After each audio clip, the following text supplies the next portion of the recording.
Okay, here we go. Hello, friends. Wow, I don't know. Every time I start the camera, I'm like, okay, what do I have to say? Because I'm very spontaneous now with my videos, and that's why I don't appear that much. Because I don't plan creating the videos. It's just okay. I have a thought and I press record. And it's been 1 year and a few weeks more that I am a mom, that I have a baby, that I have a family.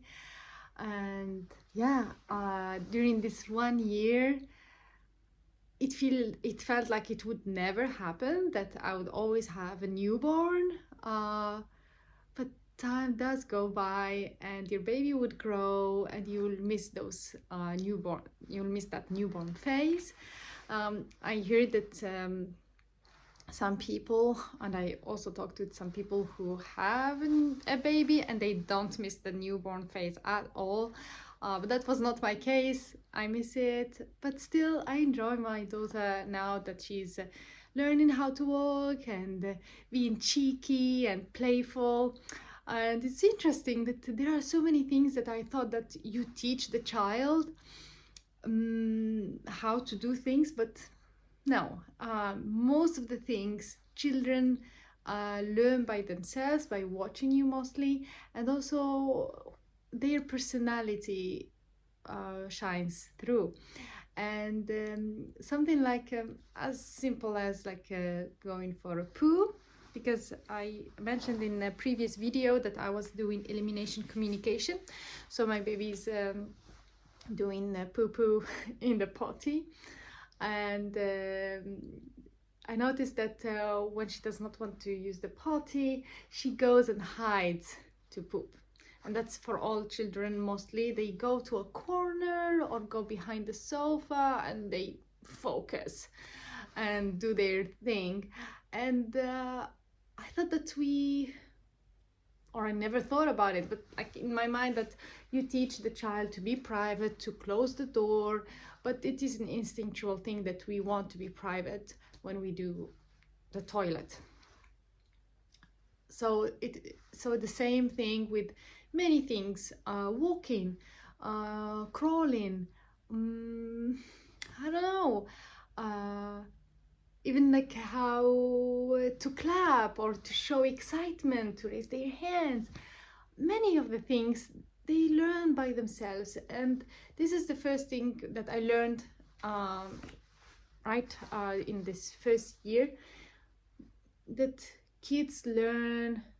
They have an instinct for learning, instinct for doing, instinct for exploring. So you don't really need to show them how to walk or show them how to crawl. Yes, it helps if you have younger kids, so they learn faster, but you don't really need to do anything, just to give them the environment and the freedom to move their body and talk, like without the pacifier, so they can express more, and open space for them to walk. I noticed that with my home I have a lot of furniture, so she was not like making longer steps, so I tried to clear the table, like the coffee table, so that she would have more, like a longer space to walk. The pillar triangle for her to climb, I never like put her there and like help her like to climb, or same with the stairs. I just put her there and she will figure it out by herself. Just I am here there for support in case she falls. And sometimes even I try to take steps backwards afterwards and put just some cushions, so like I'm like looking at her, I'm like, okay, you want to climb, and she's trying to climb and she would fall on the mattress. But yeah, I think this is a big release and less tasks for the parent, because we already have so many things to do. If we just remove one thing, going to teach them, show them how to play, let them be the one doing the work. The second thing that I have learned while being a parent is that your back will hurt. Will hurt so bad. And the one thing that really is keeping my back sanity is that I try as much as possible not to hold her standing. Whenever she cries, when she was younger, that when she was not standing, I would be the one going to her level, and like, she's crying and she's on my lap, and I am sitting. I'm not standing and doing, ooh, ooh, ooh, don't cry, my baby. They would get used to it, that they get soothed that way, and they want you to be standing and walking, or for sleeping. No, I did not rock. I did sometimes rock when I was desperate, in some dark times. But yes, for going to sleep when she was much younger, a few months old, I was doing the 4S method. Is it called that? I forgot. It's from, I also forgot her name. Anyway, so I was just holding her like this, still. I was still either standing or sitting, but I was sitting because for my back again, because the baby, when they are younger, you don't feel it. They are so tiny. But then with months, they get heavier and heavier, and your posture is not good. Usually, most of the time, you will feel it. Oh, it hurts. Yeah, so same with playing. She's playing and I'm cooking and she wants my attention. She's crying. I go to her level and soothe her on the floor. It will help you. When they become toddler, they become bigger. You don't want to be holding them up. Another thing as well, when I am with the stroller, I always took with me the carrier, either how is it called, cloth carrier, sling. The sling, yeah, I was having that, or the structured carrier. So when she was crying in the stroller and she wanted to be on me, with me, or the skin to skin, I had that and I put her on me, and my husband would push that push chair, or me pushing it. So that was much helpful.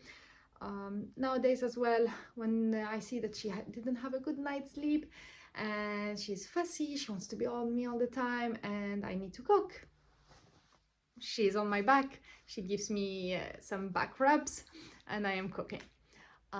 Really, please do that, because it's a habit, and after it's so hard to fall into that and break that habit. It's harder with the age. And then third thing that I have learned, I didn't think that kids sleep. I thought, what's the fuss about sleep? Like when I was researching about babies, how to take care of them, I find a lot of books and articles and YouTube videos about sleep training, about how to help your baby sleep. And I was like, why can't they just close their eyes when they are tired and just sleep? But yeah, sleeping is like losing control. Basically, you lose control, you let go and rest. And it's not something that children want to do. They want to be aware of what they are surrounding. They want you to be with them. They are afraid to let go, to not know what's going on, what's gonna happen. And it is a thing.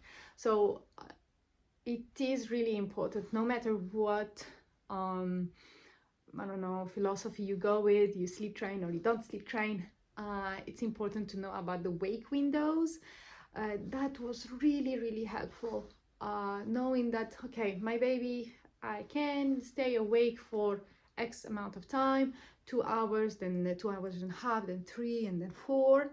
And that helped me to, when you are not able to see your baby like showing you signs that they are tired, they are yawning, not all the babies show you those signs, then you are like, okay, it's been already 3 hours. I think it's time to rest. And especially when they start fussing or their movement is not coordinated, and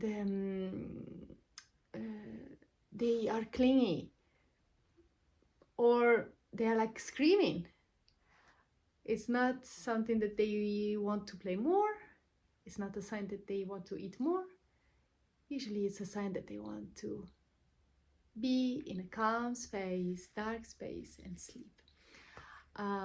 Yes, wake windows, I didn't learn about it until she was, I think, 4 months, or 4 months. I learned about the wake windows, and pity that I missed on that. And then I became obsessed about the hours, about when to sleep. And it's good to have a balance between, okay, looking at the clock and also checking with your baby. And sometimes I was not sure what I should follow. Should I sleep train so that I would be being able to sleep after?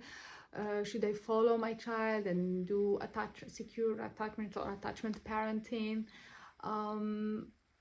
And I think sometimes you can do also both, because I I helped my child to fall asleep by herself.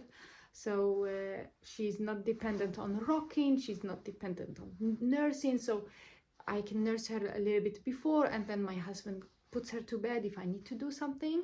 That's really helpful, because I see some parents that still struggling with the sleep, that only one parent can put them to sleep and they need to rock even at 2 years old.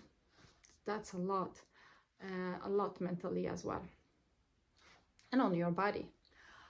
But then also still I was bed sharing from the hospital, and until now we are bed sharing. I had a period of 2 months that we did not bed share, and she was in her separate room because I wanted to do Montessori style sleeping. We sleep on the floor, of course, but then with the waking, sometimes babies, even if they are sleep trained, it can happen that some nights they are having some pain, they are having some fears. You don't know, because we are able to know our needs. Like, we feel thirsty a little bit, we feel a little bit cold, something is itchy, something is hurting. We know those things when we stay in silence and we don't scream for help, but babies, they need us.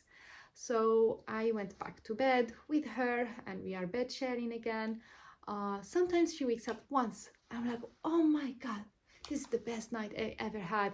Hope it will last forever. And then just this night she woke up, I don't know how many times, and she was also crying in her sleep. I was not sure what was wrong.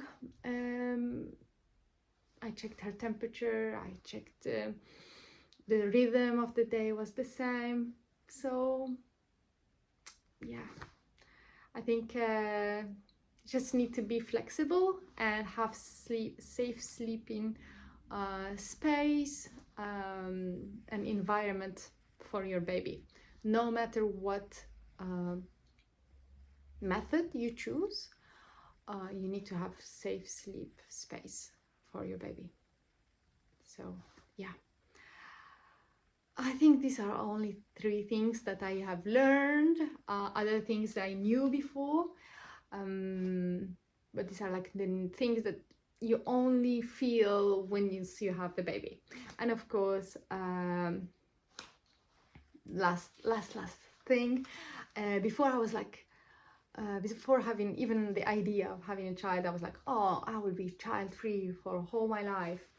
And what's the fuss about babies? And especially I would cringe when colleagues at work would be like, oh, my passion in life are my children. My children are my everything.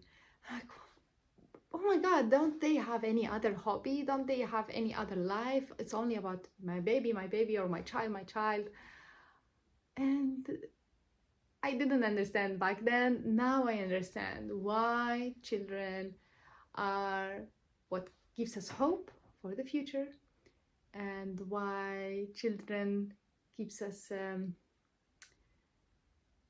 positive about life, keeps us joyful, and wants us to enjoy life. Yes. Yeah, at least my experience, because it is a choice that I wanted to have a child. So maybe for others who did not have the choice and they have a child, maybe they don't feel the same, but that's my experience. So yeah, thanks for watching. If you watched until the end, thank you so much. And maybe there will be another video, I don't know, but I will be deleting some of my old videos that are not useful for humanity. And with this AI thing, oh my goodness, I was a bit fearful of posting more videos with my face and my voice, that it will be taken with this horrible people that are creating AI stuff. Yeah. All right, thank you. Okay, bye.